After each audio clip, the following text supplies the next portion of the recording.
Rice, రోటీ, చపాతీలోకి meal maker curry గ్రేవీతో ఎలా చేసుకోవాలో చూపిస్తానండి. ముందుగా కళాయిలో వాటర్ పోసుకొని వేడయ్యాక మిల్ మేకర్ వేసుకుని ఒక 5 నిమిషాల తర్వాత చన్నీళ్ళు పోసుకుని గట్టిగా పిండేసుకుని గిన్నెలోకి తీసుకుని పక్కనుంచండి.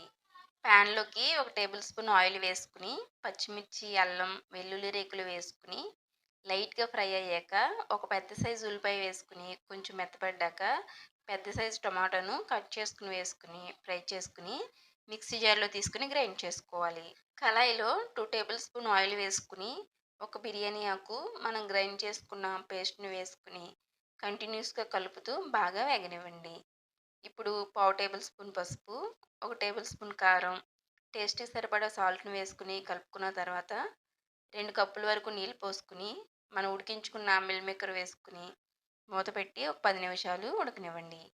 10 నిమిషాల తర్వాత మూత తీసుకుని బాగా కలుపుకున్న తర్వాత ఒక టేబుల్ స్పూన్ గరం మసాలా, ఒక టేబుల్ స్పూన్ పెరుగు వేసుకుని 2 నిమిషాలు లో ఫ్లేమ్‌లో ఉడకనివ్వండి. ఫైనల్‌గా కొత్తిమీర వేసుకొని స్టవ్ ఆఫ్ చేసుకోండి. మన రెసిపీ నచ్చితే ఒక లైక్ చేసి మన ఛానల్‌ని సబ్స్క్రైబ్ చేసుకోండి. Thank you for watching.